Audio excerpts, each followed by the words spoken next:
Good evening, everyone. I'm glad to be part of the second International Comic Arts Conference, although virtually and from beyond numerous borders. My paper that I'll be presenting today, as you can see on the screen, is titled Between Borders, Exploring the Interstices in Malik Sajjad's Munnu. The map you see on your screen is the much contested map of the state of Jammu and Kashmir in India. The illustration with lines running across the territory brilliantly capture the politics of cartography and the hazards of attempting to navigate borders. I would like to start by explaining the title and the central argument of my paper, especially the keywords and phrases in the title: between borders, interstices, Malik Sajjad, and Munnu. You can see three images on your screen. On the left-hand side is the cover image, the book cover of the graphic novel Munnu, and I'm sure you can read the subtitle. It reads, "A Boy from Kashmir." This largely autobiographical work narrativizes the experiences of living in a conflict zone through the perspective of the protagonist, who is a young boy named Munnu. You may notice that humans are depicted as deer in the graphic novel, as you can see on this cover image. The hangul, or the red stag, is the state animal of Kashmir. Rapid deforestation and destruction of the deer's habitat has endangered this particular species. The anthropomorphic hangul deer draws upon the rich tradition of graphic novelists like Art Spiegelman, who in his seminal work Maus depicted the Jews as mice, the Germans as cats, and the Poles as pigs. By depicting the Kashmiris as endangered deer, the author not only draws upon this tradition of graphic representation, but also underscores the helpless position of Kashmiris in their own homeland that has turned into a battlefield. The image at the center is a depiction of atoms packed closely yet creating in-between or interstitial spaces. And if you remember, my title has the word interstices, so that's why I've included this image. In chemistry, interstitial atoms are those that occupy the space between atoms. And as you can see, if you go back to the etymology of the word interstice derives from the Latin word interstitium, which is made up of two words, the prefix inter meaning between and stes meaning standing. My paper argues that the graphic novel Munnu masterfully navigates various binaries or boundaries to create new interstitial modes of thoughts and existence. Drawing upon the intricate panels of the comic, I will, in the next few minutes of my presentation, examine ways in which this graphic novel obscures, questions, as well as enables readers to rethink boundaries such as those between child and adult, animal and human, present and past, history and mythology, individual and nation, memory and imagination, life and death. On the extreme right, you can see the image of the author, whose name is Malik Sajjad. The title of this section, the slide you can see, is titled "The Artist and His Craft." It refers to the twin traditions that the author draws upon. I argue that his craft too occupies what I call this in-between or interstitial space, drawing upon the likes of Art Spiegelman, Joe Sacco, author of the graphic novel Palestine, who is known for his style of comic journalism. On the other hand, Sajjad, the author, also takes inspiration from local art forms that are fast vanishing. The intricate panels of the graphic novel that we will observe in the next few minutes closely resemble the patterns he observed his father, a local craftsman, etching into wood and metal. On your screen is a brief timeline of the India-Pakistan conflict. Like all timelines, this one too is simplified and unable to wholly represent all the events and moments of the conflict. However, it does provide a helpful context against which we can make sense of Munnu's story. Kashmir has been the flashpoint between India and Pakistan for more than 75 years, harking back to the end of the British rule. As you can see at the beginning of the timeline, it begins there, the partition of India in 1947. Numerous wars and countless battles have been fought over this disputed territory of Kashmir between the two countries, India and Pakistan. So we have wars and battles in 1949, 1965, 1971, 99, with China also staking claim to the Aksai Chin region, so small region which China also takes claim to. Over the years, ceasefire lines have been drawn and redrawn, but the conflict continues. The graphic novel focuses on Munnu's growing up years in the 1990s and the early 2000s. So on the timeline, you can look at what is listed in 1990s and 2000s. The decades of the 18s and 90s, according to scholars and historians, saw a major shift in the character of the conflict in Kashmir. From a war between two countries, that is India and Pakistan, the conflict had transformed into a popular resistance spearheaded by the Kashmiri masses, especially the youth. The early 1990s witnessed the rise of a youth-led guerrilla revolt in the Kashmir Valley against draconian laws. It is in this backdrop of fear, suspicion, torture, crackdowns, curfews, raids, bloodshed, death, and mourning that Munnu and his siblings grow up. The panel on your screen depicts a photograph of the 5 siblings. So on the top, you can see it's supposed to be a photograph, and the 5 siblings are listed out here. The sister Shehnaz, brothers Bilal, Adil, Akhtar, and the youngest Sajjad, who is also called Munnu, Munnu meaning the youngest. This photo is embedded within a hand-drawn map of the region in an attempt perhaps to convey how the personal and the political are intertwined. The narrative provides a piercing insight into the everyday lives and struggles of a family inhabiting this conflict zone of Kashmir. The map on the right-hand corner, if you can see in the bottom corner here, gives a quick understanding of the geographical positioning of Kashmir, surrounded by China and Pakistan. So you can see how the novel is dealing with these two binaries of the personal and the political and trying to create a sort of in-between space.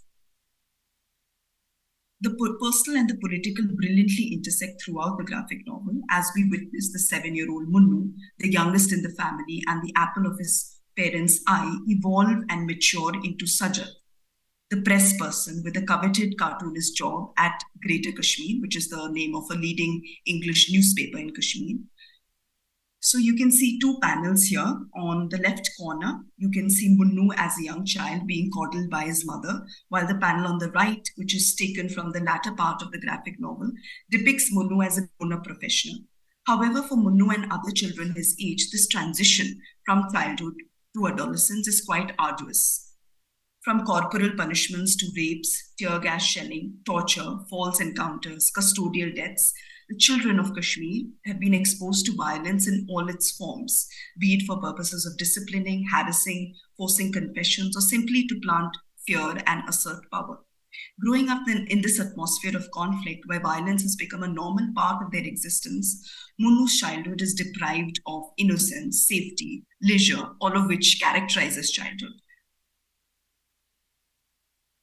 Kashmiris had to battle a repressive military presence as well as ongoing insurgent operations from both sides of the border.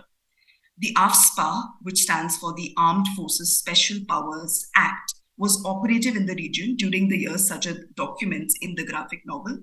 The AFSPA was a military act, a parliamentary act that grants special powers to the Indian Armed Forces, the state and paramilitary forces in places classified as disturbed areas. So when Sajjad is writing the time period, AFSPA is prevalent in this particular region, which has led to years of human rights violations and also a defunct justice delivery system that has led to Kashmiri youths taking to the streets and expressing their demands through non-violent public protest. This often led to severe clampdown by the Indian paramilitary forces deployed in the valley.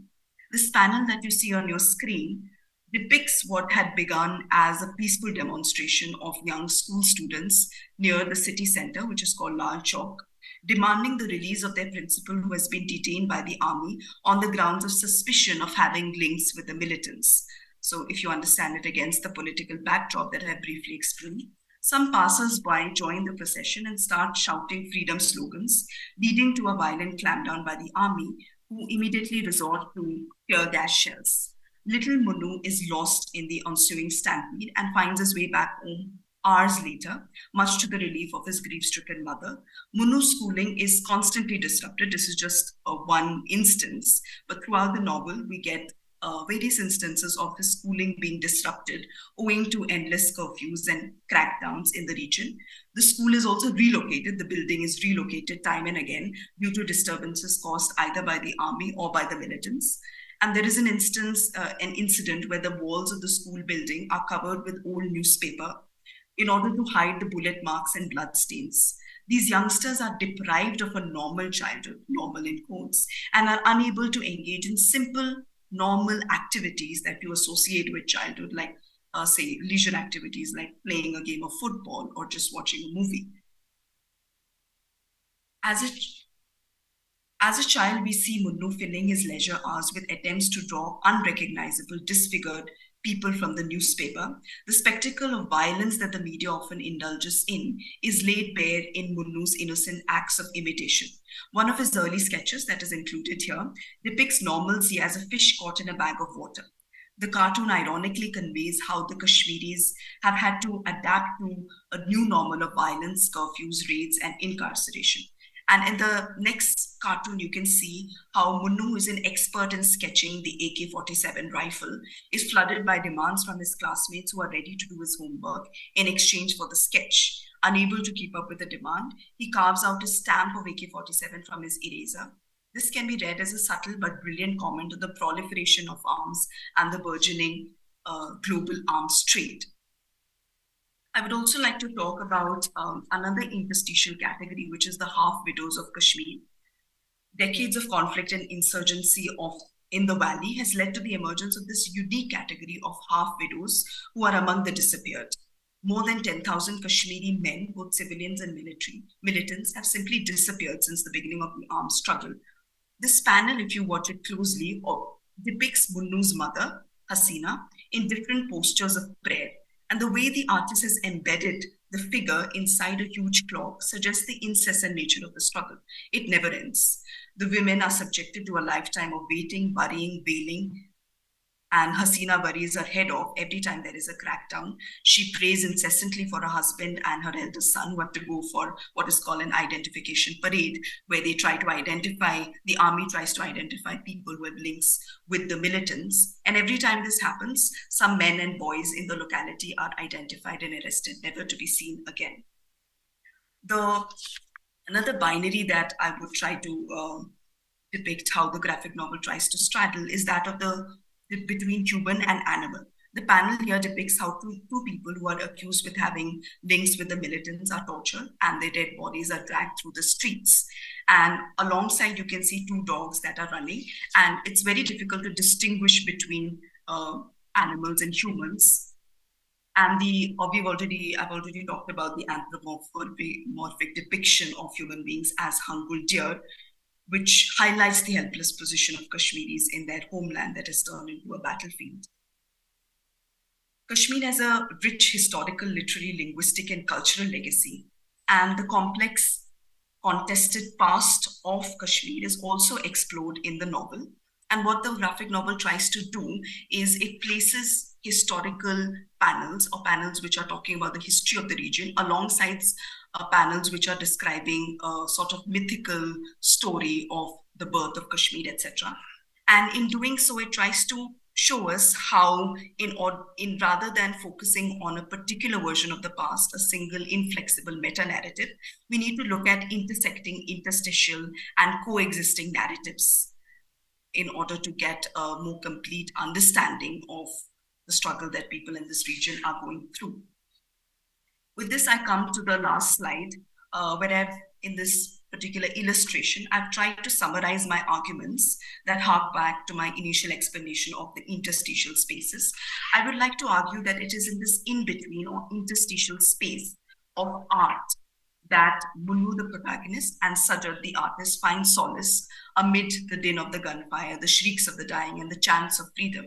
It is art that provides a safe haven from the dissatisfactions, loneliness, humiliations, and trauma of Munnu's personal life, as well as from the storm that rages on the streets and squares of Kashmir. Nevertheless, his artistic endeavors are rooted in the material reality of everyday life in this conflict zone. His art captures the miseries of the Kashmiri people, while at the same time offering a strong critique and speaking truth to power. I conclude that the graphic novel is one such interstitial art form that lies between the borders of fiction and reportage. because it also offers testimonies and first-hand witness accounts. These hand-drawn histories or graphic narratives are thus an accessible and rich socio-cultural resource for the common reader who wants to know more about the conflict, as well as historians, peace builders, and grassroots workers. So I've tried to depict through this illustration how the interstitial spaces between, say, the personal and the political, between history and mythology, between human and animal, childhood and adolescence, is navigated through this space of art. Wow.